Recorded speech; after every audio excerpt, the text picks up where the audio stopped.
This is Talk is Sheep, a podcast by the Wild Sheep Society of British Columbia.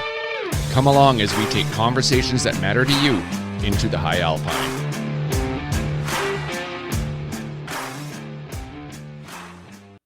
Stephen, so here we are, early August, and some people will be back from their sheep trips already and have some sheep meat in the freezer.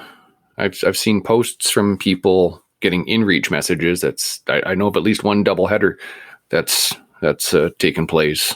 So there's some sheep dropping. I imagine we day 3, day 4 into the season by now, and there's going to be people waiting for rides as we speak to come back out. So curious to see what's going to happen this year. Hopefully the education side we pushed out has, to be blunt, educated people to slow down on that trigger pull, right?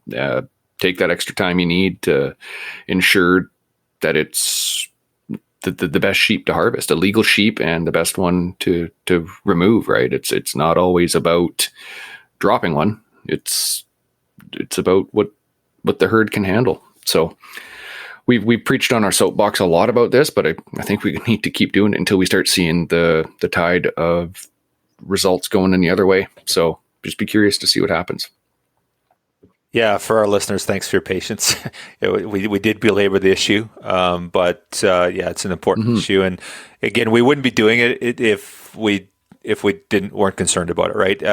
That's the thing, is the government biologists have talked to us about this, and they've said, listen, if we don't do things differently as the consumptive user, aka sheep hunters, they'll have to do something. And whenever the government does something, you don't like it. So, they're kind of giving us the warning. So we're passing that message on to our members, our listeners. So, hey, thanks everyone for humoring us, putting up, listening to us. But it's just an important message that we needed to get out there. So we know that it's going to go one of two ways. One, it's going to go LEH, and people are going to scream and yell that it's gone LEH, or it's going to be closed completely. And we know what's going to happen there. And the sad part is it's 100% preventable. It really is. So off the soapbox a little bit there. Off the soapbox. Yeah, that's enough. So Stone Glacier raffle's just about sold out. Handful of tickets left. So if you're going to get them, we're going to draw it this weekend at Jurassic. So get your tickets now, because we are going to sell this thing out for sure. We've sold everyone out for the last year. This will be no exception. We just got a handful. Yeah, I buy tickets for every raffle, and the one outside of the hunts, the one I want to win all the time is the Stone Glacier style, right? It's everything you need to get up the mountain and more. So yeah, bag. It's a bag, setup. Tent, pack, everything. So. Okay, so on this one, we talked to Greg Rensmaag. Greg is a director with the Wild Sheep Society BC, and he's also on the executive committee. He's the secretary for the society, does a ton of heavy lifting for Wild Sheep BC, as you'll hear, and there's a ton of great work he does. He's government engagement chair, heads up our sheep counts. The list goes on and on and on. But Greg's one of those guys that gets shit done. When Greg's asked to do something, he's going to take care of it. So certainly a pleasure having him on our board of directors. I'm grateful that I get to work with Greg on a weekly, if not daily basis. And just a great chat with Greg to hear what makes Greg tick. And he's a quiet, humble guy, but it's always fun to listen to his perspective, and it's always enlightening. So.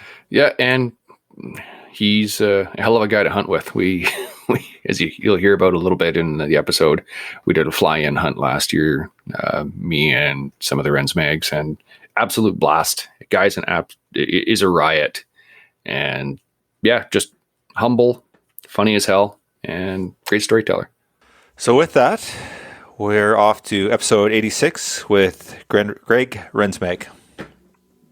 The perception of hunting, has changed. It's our duty now, our responsibility as hunters, to change it back. And we've spent the last few decades trying, espousing that message, preaching that message about wildlife conservation. It's fallen on deaf ears, all of our attempts. I think what we have to do is maybe appeal to the emotional side or the visceral side We have to tell our story. We know what we are. We know how deeply we care about wildlife. It's just the people out there that are voting to get rid of hunting, they don't understand our stories. Sometimes we have to translate it to something that they understand.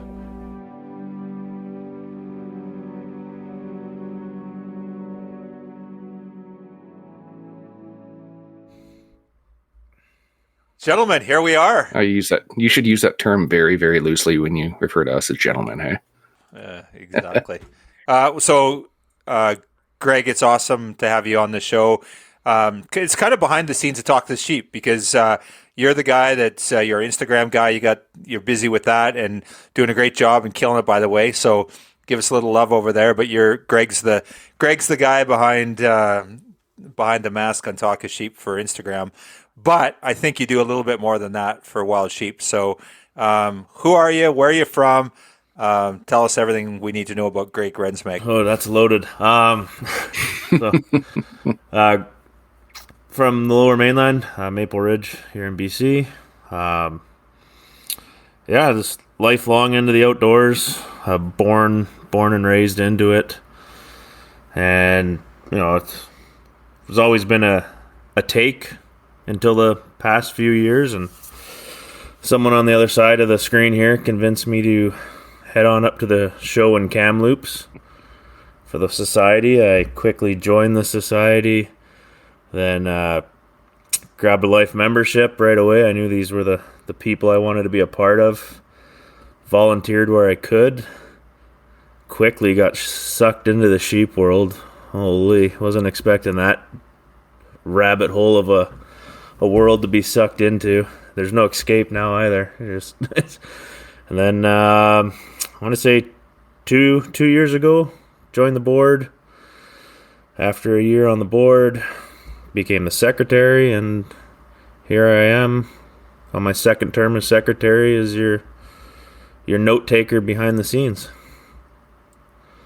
Well, we sure appreciate it. And it's funny, our vice president, Chris Barker, always says it's like the Hotel California. You can check in, but you can never check out, right? So it's just, or the mob, once you're in, you're never leaving, right? The only way you're going to get out is if you die. So, there's serious truth to that.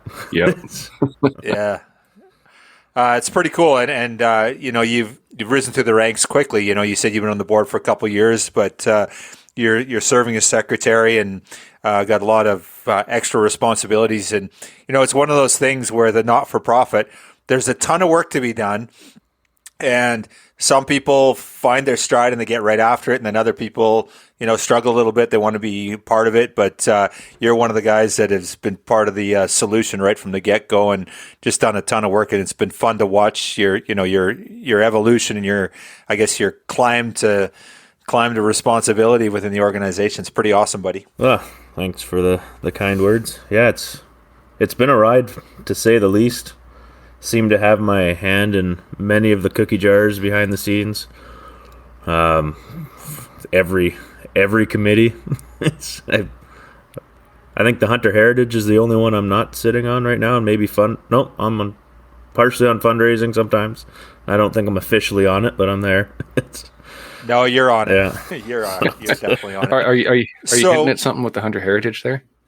Well, maybe one day. Have to offload another committee, maybe. So, but you grew up hunting, right? That your dad was a hunter. You grew up with it. You're not an adult onset guy, are you? Or what's the deal there? No. So, our family growing up was our 10th birthday was the birthday to have. So, I got to watch my brother turn 10, get his first rifle, get his hunting license, start going out with dad. Like, we had the odd day trip we would go on, but there was no serious hunting until we were 10. So I got, 10th birthday present. Yeah, I got a 30-06 and my core course. Passed all that, and that first fall we went out, started mule deer hunting. Mostly for the first few years. Was able to take my first mule deer when I was 11 years old. And then 13, we start going on moose trips, and we're going into the 2-week backcountry and deep diving into that.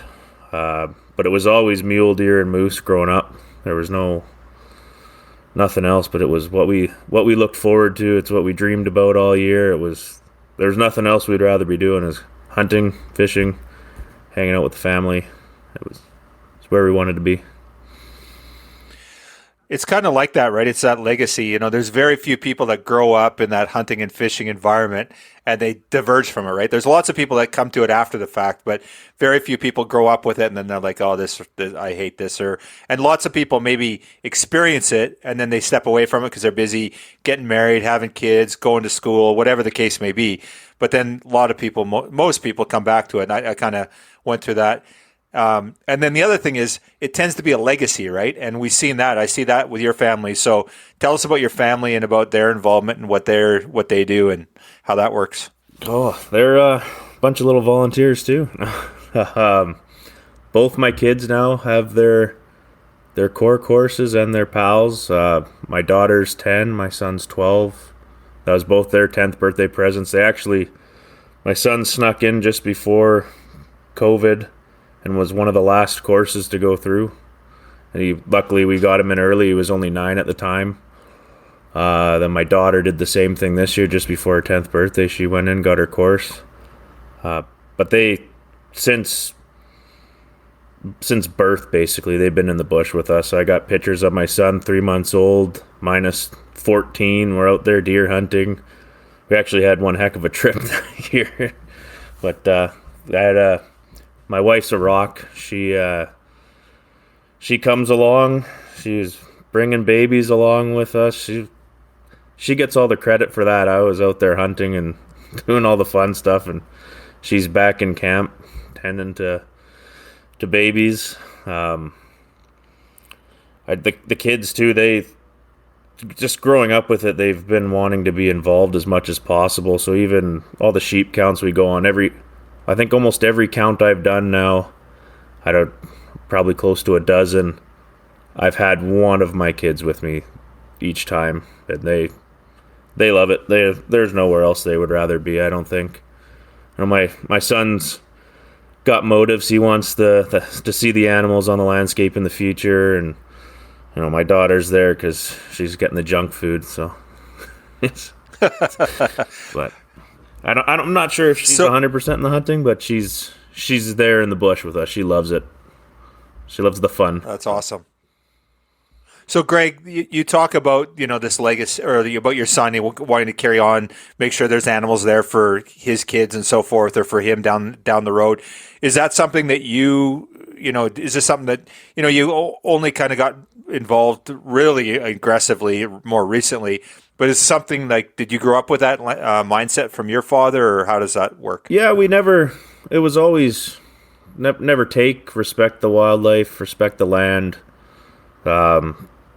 Only really shoot what you need to fill the freezer, and that was it. Like, we would go on one deer trip, one moose trip. If the freezers were full, we stopped hunting. There was no excess hunting. It was, you know, clean up while you're out in the bush too. You see garbage, you pick it up, throw it in your pocket, leave it cleaner than it was when you got there, kind of deal. And yeah, right on. Now you talked about your wife and her coming along to being in camp.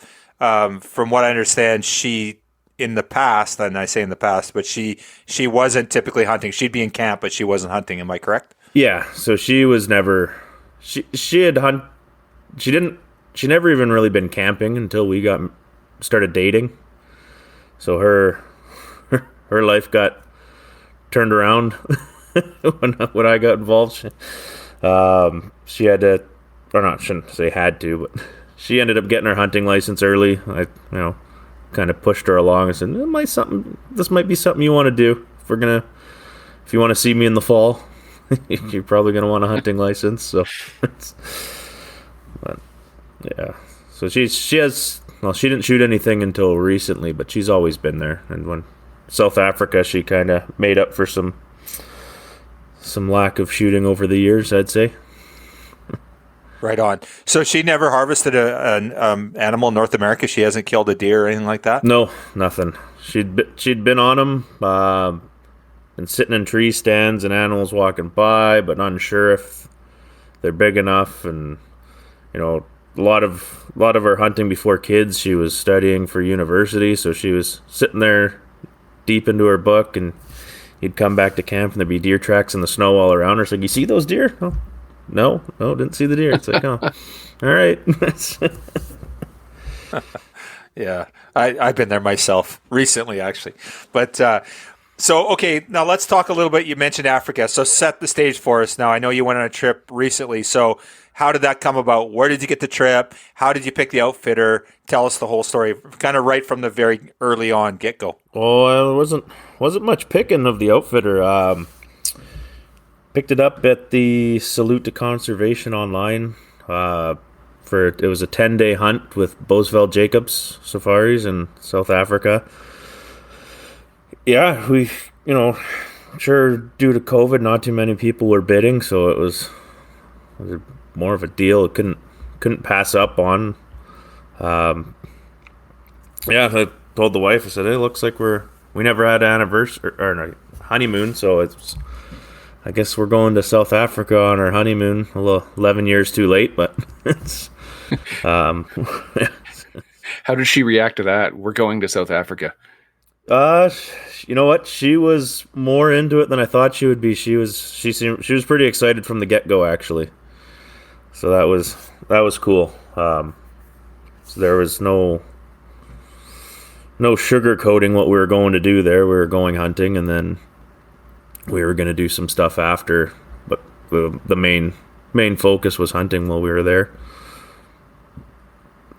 So you guys picked up the safari, and it was for two people, right? It was I think you guys bought a package of two animal or two people, 8 animals or something like that. Yeah, it was for two people, 10 days, 6 animals. So it was 2 wildebeest, 2 impala, and 2 warthog, and then that was all inclusive in the 10 days. That included them coming to the airport in Johannesburg to pick us up, drive us out to camp in Valwater. All food, beverages was included. They take good care of you out there. There's no question. If you get an opportunity to bid on one of these hunts in an auction, oh man, you gotta take up that opportunity for sure. So is this something that you've always wanted to do? Was Africa on the bucket list, or was it kind of like, oh, this is a hell of a deal, I'm going to grab it? Or what? Tell us about, because I know there's people, their whole life, that's all they've ever wanted to do is go to Africa. Or there's people that have done it, and that's all they ever do. They'll never go on a sheep hunt in the Yukon or Alaska or something, or they'll never do mouflon. They just want to go to Africa and hunt Africa species. How about you? It was always something I've wanted to do. But I never thought it was in the realm of possibilities financially. I'm just my day job, I'm a construction worker in the Lower Mainland. Living in the Lower Mainland, money's not always there because it's going into your $1 million mortgages for our shoe boxes that we live in. And it's something I wanted to do, but never really took it seriously. And then that opportunity arose to buy that hunt, and I had to jump on it. There was no question. And you guys kind of went so this was during COVID. I know you just went a couple of months ago, but how did that all work out? I know people are even afraid to get on airplanes these days. So you guys are traveling to a foreign country where COVID was a problem in Africa for quite a while there, right? So how was that experience?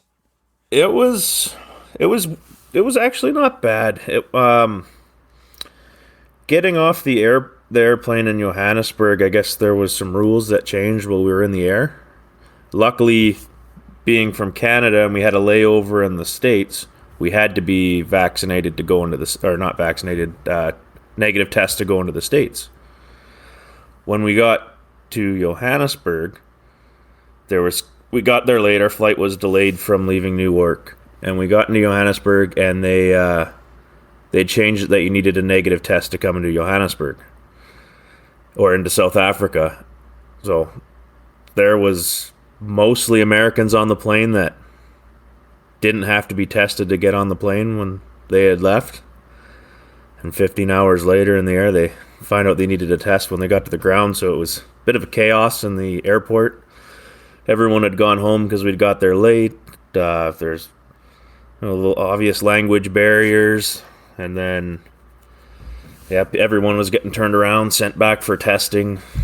Luckily, we ran into someone that could translate, and they got us. They're like, "No, you're fine. You just go through. You've got your test. You're from Canada. It's not a big deal."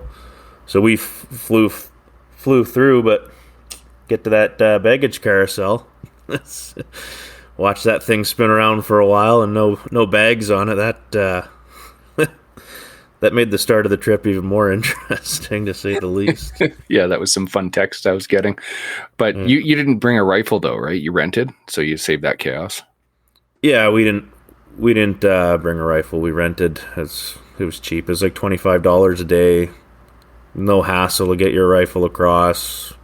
And if it's what they're using, it's going to be good, because they're not getting paid unless you shoot something over there. So there's no money transfer until you actually kill something. It's not you pay and then go.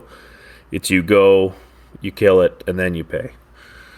So that was, we trusted the rifle. That wasn't a big deal. But it was all of our hunting stuff. We just went, blind. In one bag, I had my camera with me in my backpack, and a jacket and a pair of socks because I get sweaty.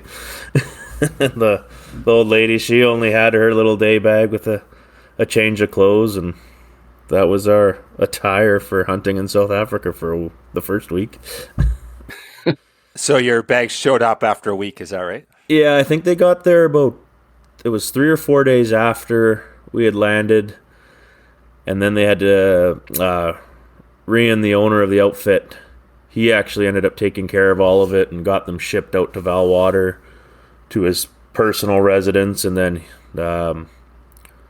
one of the days we were out towards his house, or we had to drive past his house back to camp, so we ended up getting our bags there. But yeah, it was day 7 of no luggage, but we had laundry every day, so that was nice. We just needed an extra shirt, extra shorts, extra underwear, and they took care of us there very well. So is the best part of the experience the hunting? Is it the lodge? Is it the food? Is it the people? Is there anything that stands out? And I want you to talk me through the whole experience, or talk us through the whole experience, but what really stands out for you, like, when you think about back on it? Oh, there's a bunch of things. The people were amazing. Were welcomed into their homes. Basically, we were family by the time we left. We met, the wives of the professional hunters came out to camp, had dinner with us. We were introduced to their kids. One of the PHs that was there, his wife plays professional sports. We're watching her on TV, sitting around at the end of the day. But the food was top notch. There was no question. We had personal chef the entire time. There's never any worries with the food. It was like we were eating 5-star. The accommodations were incredible. Well, we had our own chalet.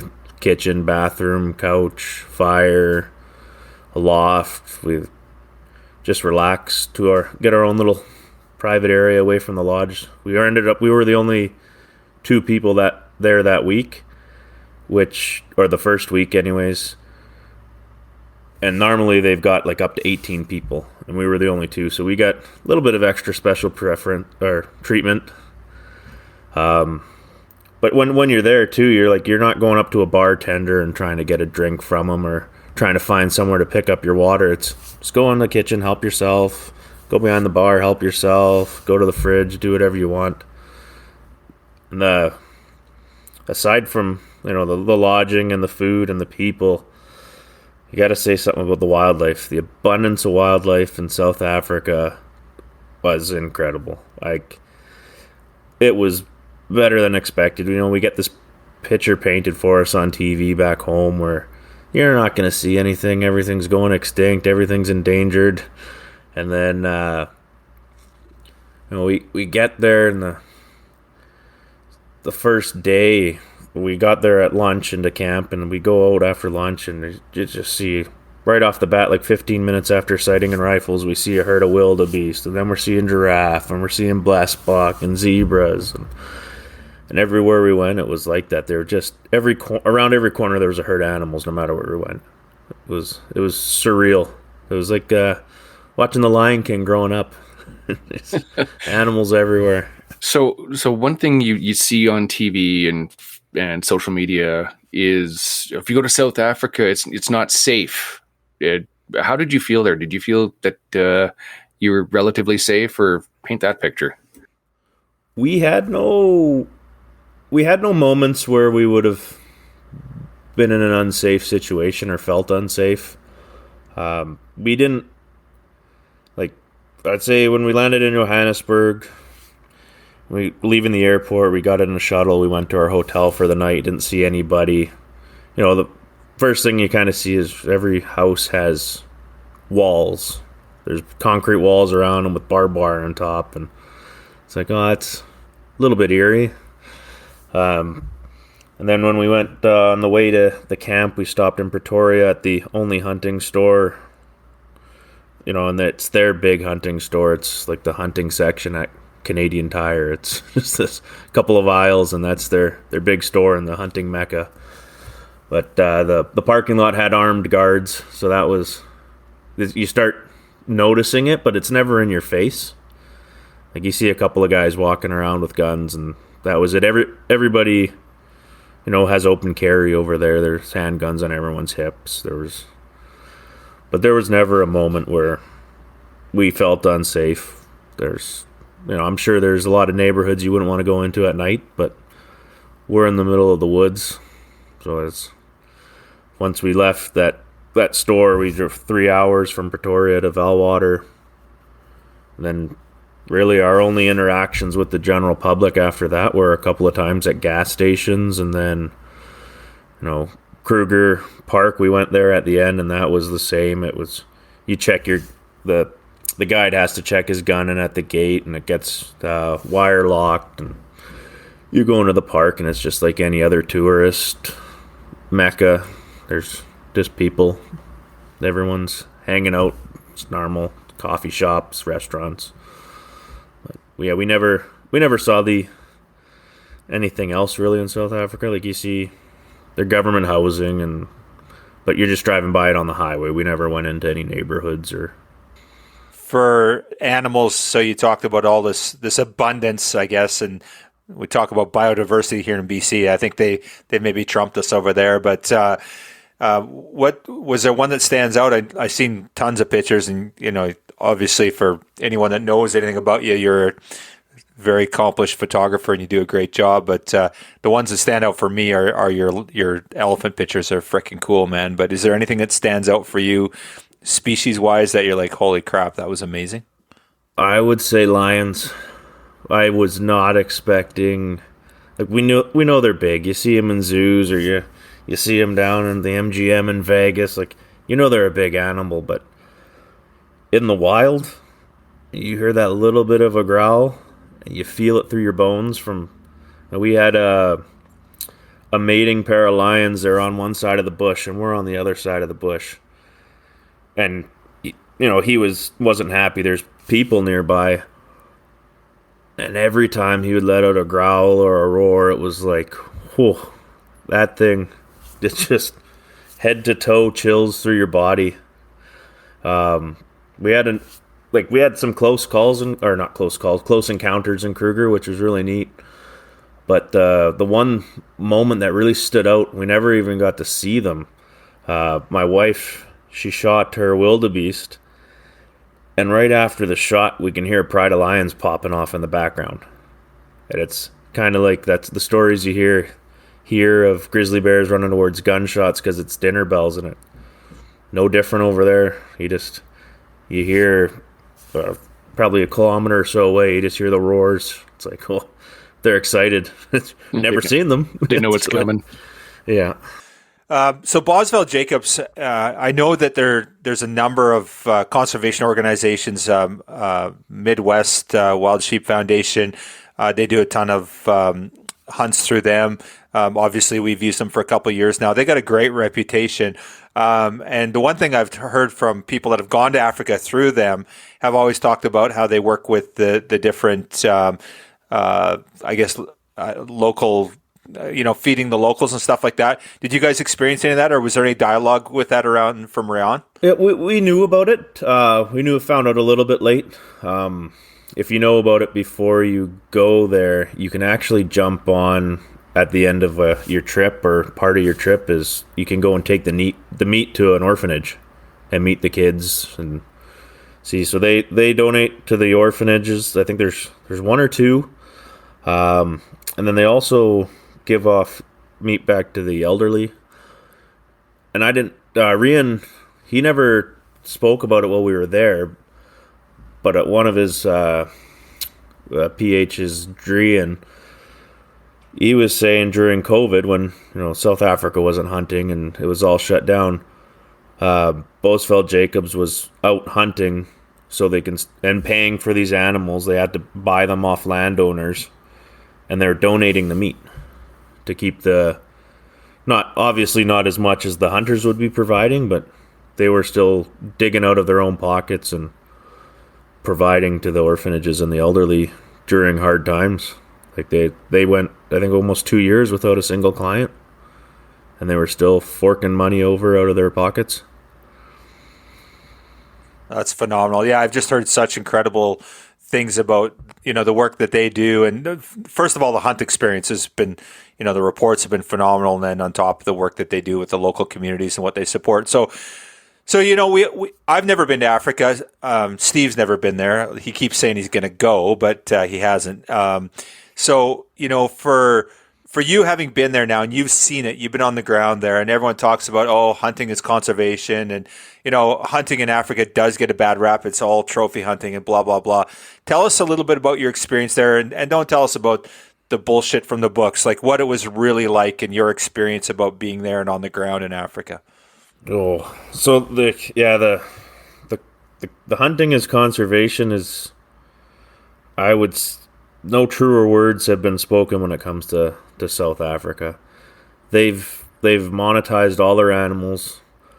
Every animal has a price tag above its head. There's no public land, or no real public land, so they can't go hunting there. So all the animals are on these vast properties, 100,000 acre properties that are mountainous, hike for 2 days, don't see the edge of it kind of deal.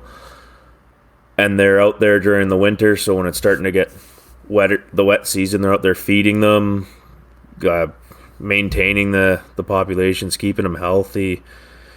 So when you shoot an animal, they've got a predetermined number with the landowners, and so you shoot an animal, say it's $1,000, the hunter gives that to the outfit, and then they split that up with the landowner and then their team. But there's a huge trickle down effect, and it's something, like 2016 there was $150 million put into the economy US just in South Africa between the three provinces they studied. And the landowner, he's got to pay the people that maintain his land, maintain his equipment, gas, everything to keep a giant property, road maintenance, all of that. So that money goes to those people. But then the money that comes to the camp, we've got your professional hunter, your outfitter, all the guides. There's cooks, cleaners, skinners, trackers, just a number of people, even the people maintaining the lodge. You got a trickle down effect. One animal's feeding 20 people just to start, and then there's a trickle down from there, because wherever they spend their money, and a lot of the native people there, they have more than one wife, more than a bunch of children. Like there's a lot of people that rely on hunting, and it was from what I was told while I was there, it was devastating during COVID there. Like it was absolute chaos with people trying to feed their families that relied on the hunting community to provide. Yeah, that's awesome. And there's so much we could talk about, and Steve I know he'd love to get into it, but putting value on wildlife, right? And, but that's a whole podcast in itself, and maybe we have you back to talk about that. And then, one of the things I hear a lot of is that, that the food doesn't, that the meat doesn't feed people in Africa. It's bullshit. That's not true. But it seems to me that it's very true. And anyone that's been there, they claim that it's so important. Well, and at every property we went to, so there's, I want to say maybe 4 or 5 we hunted. Wherever we took it, wherever we killed an animal, the hunt would either you would go hiking with the professional hunters after the animal was back to the vehicle. So some of the times we would go out, and then the tracker and the skinner would take the vehicle and the animal, and they would go to a skinning shed, which had a cooler on every property. So there was always a rush to get the animal back to where you can get it into a cooler and keep the meat proper. And we seen it the whole time we were there. It was proper field care of the animal. It was keeping the meat clean. The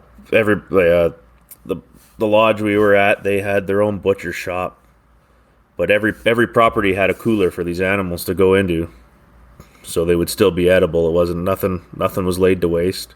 They all had their horror stories of their 10-mile packs trying to get a buffalo off a mountain kind of deal, and it's like, oh, let's not shoot something up there, but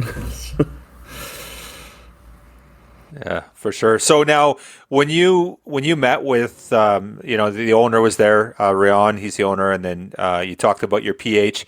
Did they ever talk about any of these rules that, from the UK or the US, or these different rulings? Has there been any impacts on their business or anything like that? They ever talk about that? Yeah, we a lot of random conversations happen while you're hunting, as you guys know.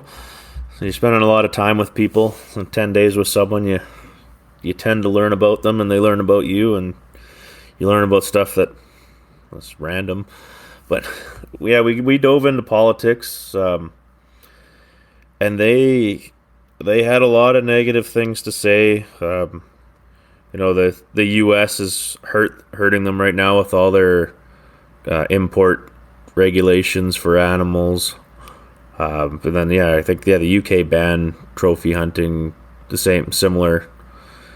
They took big hits during, right after those announcements. It's immediate impact basically for them. They'll have people, okay, I can't bring that animal home, I'm not coming anymore. Then you're stuck.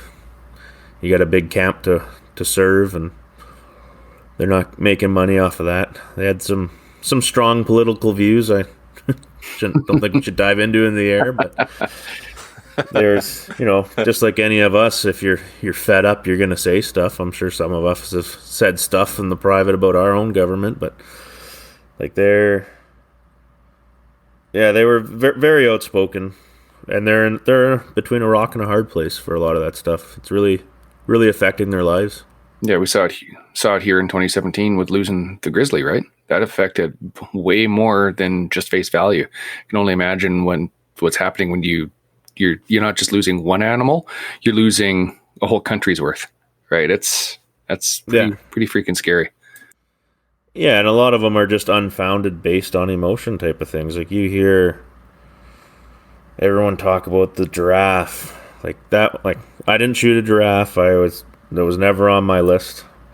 It's too much money for a guy like me. But you go to these places, the giraffes are everywhere. Every corner, every property, everywhere we went, we seen giraffes. There was one day we seen over 100 giraffes. We were at one lookout, and we're glassing over a river valley the one morning, and I can count 17 giraffes just from one spot. And that was you see the odd hippo or whatnot in the river valley, but out in those trees, you just see all these heads popping up, and that's only what you can see. If there's young ones around, you wouldn't have been able to see them through those trees. How many animals did you end up harvesting over there yourself? Myself, it would be Yeah, no, it was 7. So it was 6, and then there was a mercy kill from, there was an injured impala that we shot, that we ended up bringing over to the farmer and gave him the meat. He asked if there's to see an injured animal, you shoot it. But I ended up with a wildebeest, a warthog, an impala, a blessbok, a kudu, a bush pig, and then my wife had a wildebeest, impala, and warthog. So that was her first kill, wasn't it? Her first kill was a warthog. That's pretty amazing. Yeah, and it wasn't far, like 50 yards or something, but she had to stand there on the sticks waiting. So you can see her start to shake, and like it was a good 5 minutes we had to wait for the right shot. And first animal, warthog, that she had to wait for already got the shakes. She nailed it and didn't go very far. Problem is, it goes into 6 foot high grass, and you got to walk out there and try to find something. What's the style of hunting? Is it spot and stock? Is it baited? Is it blinds or what? So you can do all of it. Majority of our hunting was spot and stock.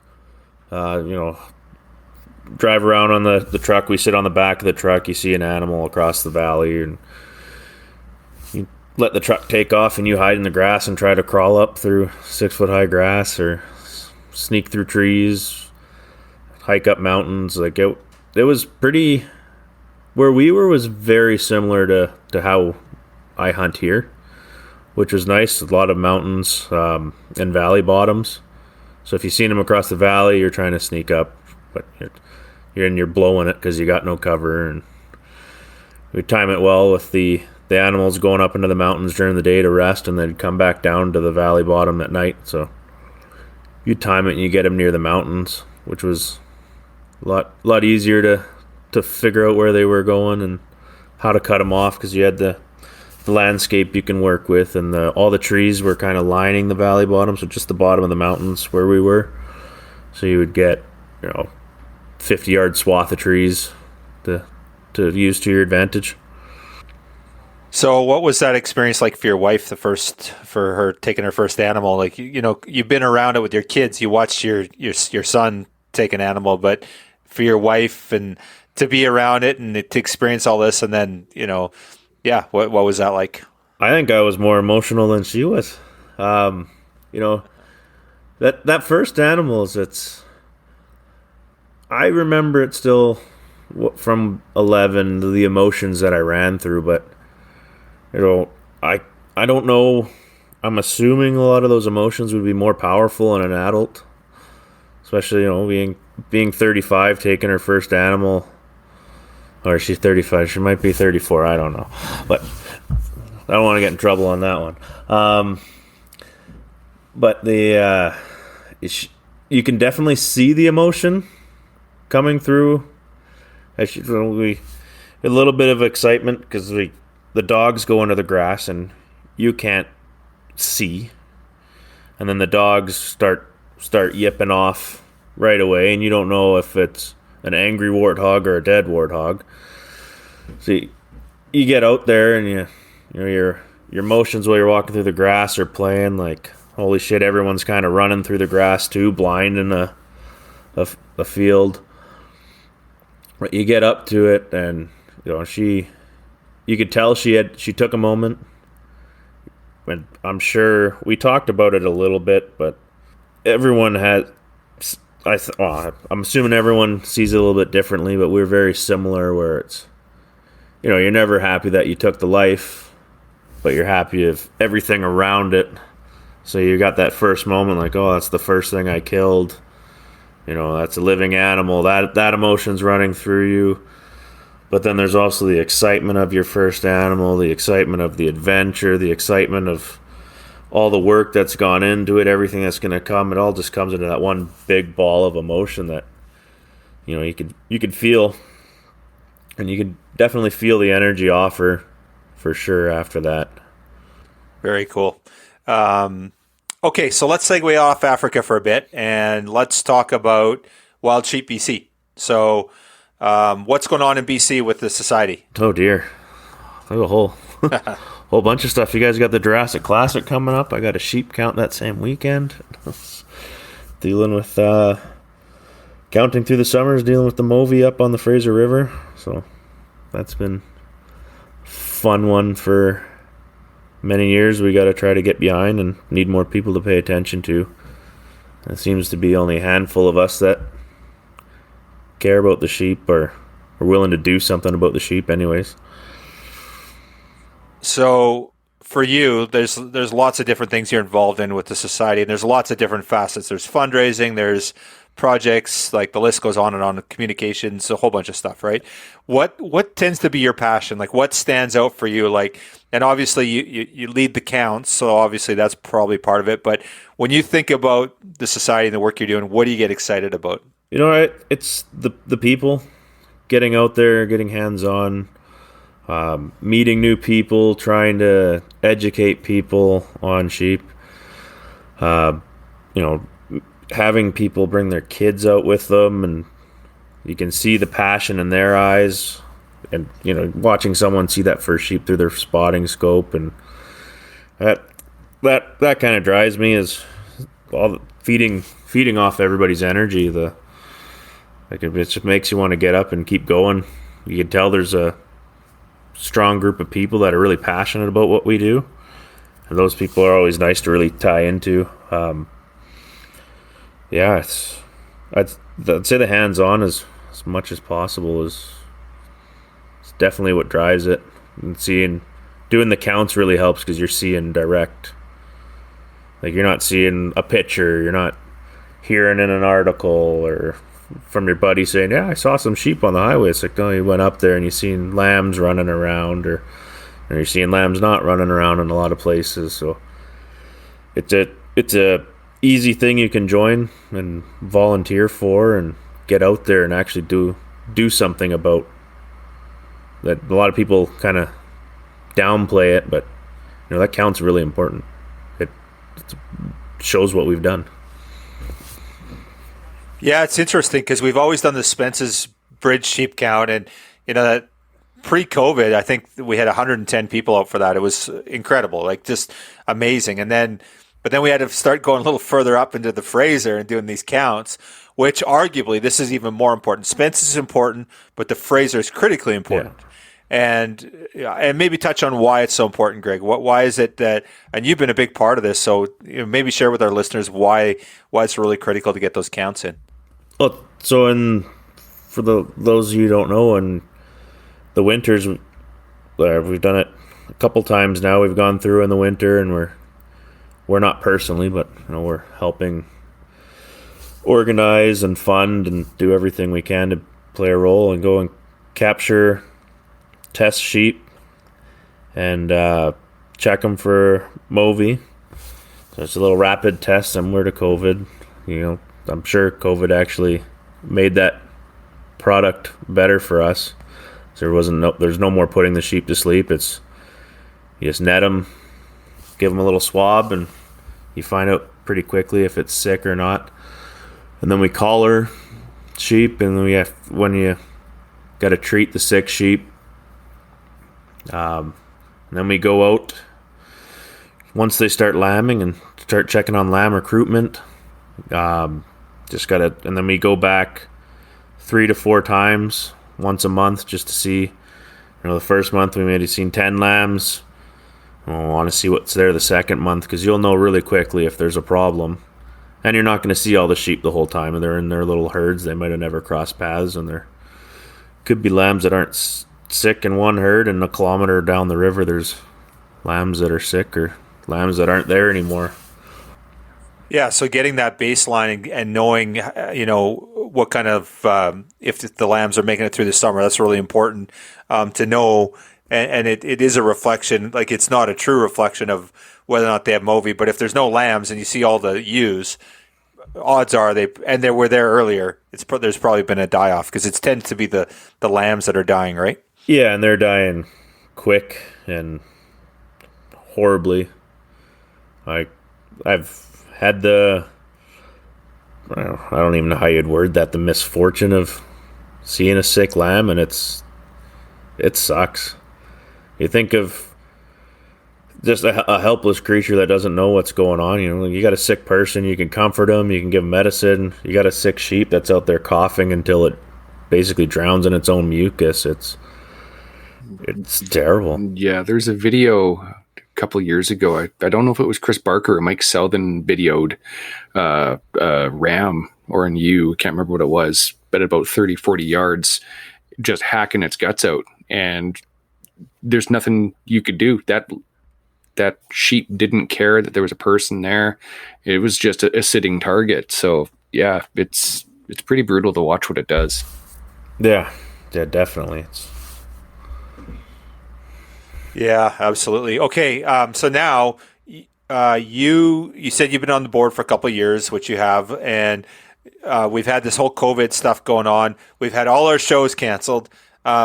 Did you get a normal show? Were you there in 2019? I don't know. I didn't know you well back then. So the year before COVID, I was there just as a spectator, throwing my money at all the raffles and trying to buy stuff that I shouldn't have been trying to buy, and you know, not spending money, having a good time.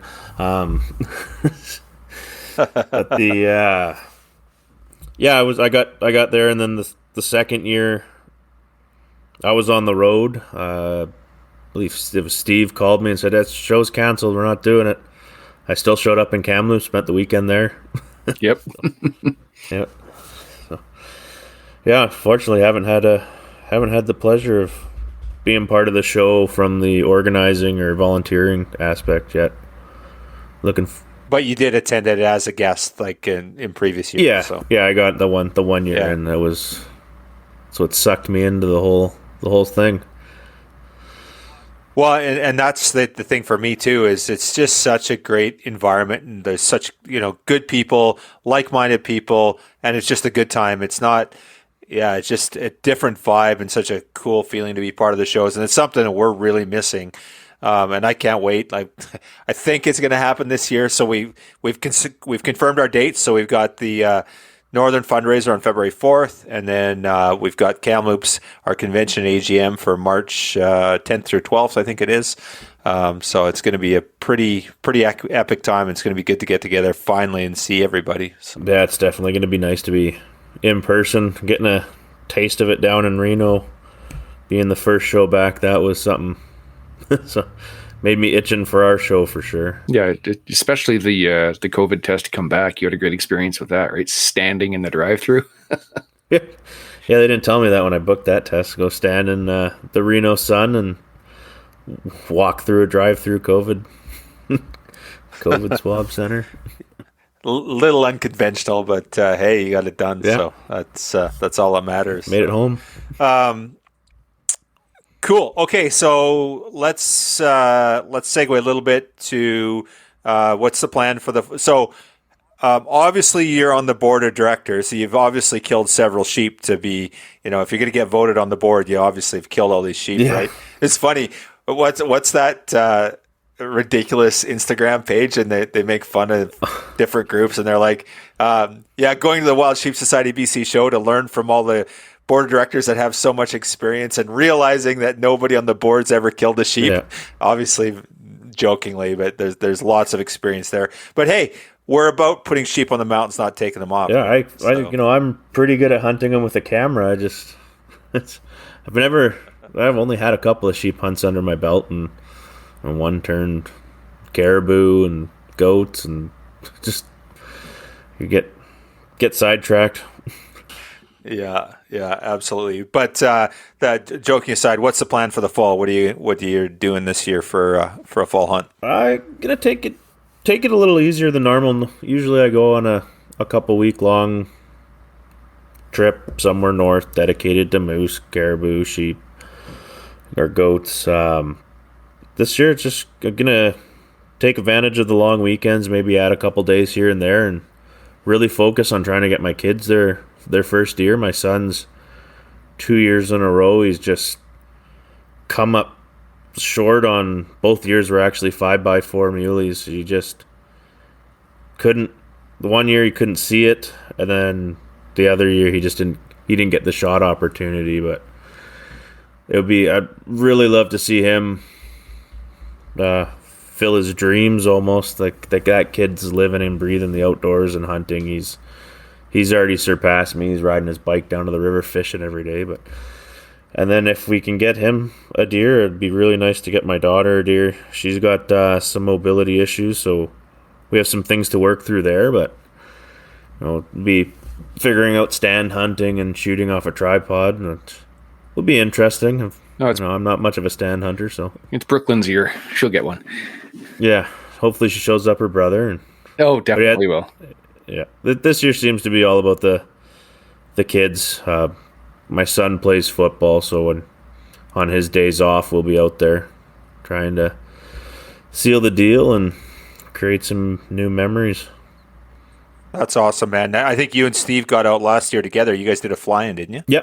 Yep. Steve joined the party of Rensmaags in the backwoods there and learned a thing or two about different people. How to pick a rock. Yep. Yeah. Where's the perfect rock? That's the key to this whole thing. Yep. And interesting enough, you went hunting with Steve, and you've sworn off you're never going again. You're staying home and hunting with your kids now. One trip with Steve, and here I am. I'm not going on a backcountry hunt or no more planes, especially when you're stuck in a tent with that guy. Holy! Oh, yeah, it was terrible that night. I woke up and you guys are looking at me at 4 a.m. going, "What the hell is he doing?" I thought you're dancing. Yeah, saving your life. Like the whole tent, like the baffle had fallen in the tent in the stove, and I woke up to take a leak or whatever, and I hadn't got up at like 9 of the days to take a leak, and I decided to that night, and I couldn't see in front of my face. It was just so full of smoke. So 4 a.m, whatever it was, the sun's just starting to peak up. I'm fanning the vent or the vent of the tent to not have everybody die in the snow and rain and whatever was coming down. They're looking at me like, "What are you doing?" Then they realized that they couldn't really see or breathe. So yeah. Yeah. I realized it wasn't dark out. It was just dark in the tent. Yeah. It was creepy. Like there was a lot of smoke. But We just thought Steve was getting up to have a dance off, and I might have been, but was the other 7 days before that. But exactly. Good times. Goodness. Yeah. Yeah, cool. But you guys killed a moose on that trip, I think. Eh? we got 2 moose. My brother and dad got one, and Steve and I got one together. And, yeah. The one you and I got was a hell of a story, though. I was on the top of the knoll, and Steve was a little bit down, and we knew there had been a bull moose that had crossed the lake, as my dad let us know on the GPS. But there was a pretty good lag, so like there's a moose in the lake heading this direction. So we bebopped a couple kilometers back down to it, and then get another message. It's in the trees. Well, little did we know that in the trees was sent an hour before we even got there, and we did a little bit of calling. So Steve was down kind of towards the lakeside. I called and turned around, and the bull was standing 50 yards from me, looking for a fight, head on. Yeah, grunting and raking at me. Yeah, I was just below Greg. Like I could kind of see the top of his head. We could kind of sign to each other. We were within 15 yards of each other. Yeah, something like that. Yeah, and we could hear this thing come out of the bush, snotting and snorting, breathing so heavy, just ready to fight. And you didn't have the safety on when you pulled the trigger the first time? There was something. I had the my scope was still set on 14 power for target shooting. Yeah, there was something else. And I kept pulling up the gun. I'd pointed. I'm like, I can't find it. Put it down. Look at it. Put it up. Still can't find it. I'm like, it's right here. Looking down the side of the barrel. I'm like, and then just one of those stupid moments. You look down at the power, like, dial it down, pull the trigger, drop it. It's just like Almost lost a moose because I my scope set. Yeah, the angle There's I was a lesson for everybody. Turn it down before you go out. Angle I was at, I couldn't see it, but I could hear it. And I was like, okay, if this thing takes him down, I just going to watch. I can't do squat. But it got up to it, and that thing was big. Like, it was an old regressed bull. Like, the rack wasn't huge, but it maybe, if you wanted to measure tines, had 3, maybe, just because it was so rounded, right? There was no definite points on it. Yeah. It was pretty baldy. Tall and lanky. He was definitely a big boy back in the day. Yeah, absolutely he was. But yeah, then we just had the guts where we could see them at about 400 yards from our napping post. We're sitting, we could see the whole valley. But there was something on it, right? We could see the way the birds would just spook away from it, and yeah, we never could see what it was, but there was something. We'd like, no, we're not going to go look. Yeah, because we saw big grizzlies. Yeah, we saw quite a few big grizzlies, and there was fresh wolf tracks in our tracks more than once. Yeah, is that right? Yeah, cool. That's a good trip. When you see that stuff, it's a good trip for sure. So what's on the agenda so that we know this year you're locally? You got a trip planned coming up? You want to get after sheep, or just not a real priority? It's not really a priority for me right now. If I get the opportunity to head out, it'll be a solo hunt for a weekend kind of deal. But nice. My son's football starts beginning of September, and he's games every Saturday, so it kind of burn it up. But I've missed enough of that over the past few years, so we'll be doing weekend day trips and watching football until next year. Next fall. Next year could be busy. There's rumors of a possible turkey hunting down south. There's rumors of an alligator hunt down south, and a hog hunt down south, and a fly-in come September. So there's all these options next year. Yeah, that plane may or may not have been booked the minute we landed last year. Yeah. There's a plane ride with our names on it. So awesome. Right on, Greg. Well, hey, I know I'm taking a bunch of your Tuesday night here away from the family, and I know Steve will agree with me. You just appreciate all you do for the society. You're a ton of heavy lifting, buddy. By the way, where's your challenge going? Son of a. Oh, it's the one time Kyle's got it. 15 feet away from me in a wall. Hold on. There you go. I got Greg's. Yeah, I can. No. He's buying the beer, 15 buddy. Feet away from probably a dozen challenge coins from ours and Foundations and Alberta's. Ouch. Awesome. Right on, Greg. Well, appreciate you, bud. All you do, and it was good to catch up. And yeah, there was about 100 topics we could have dove into today, but appreciate you taking the time to chat with us, and appreciate all the hard work you do, and look forward to more great things coming from you in the future. Awesome. Thanks for having me, guys.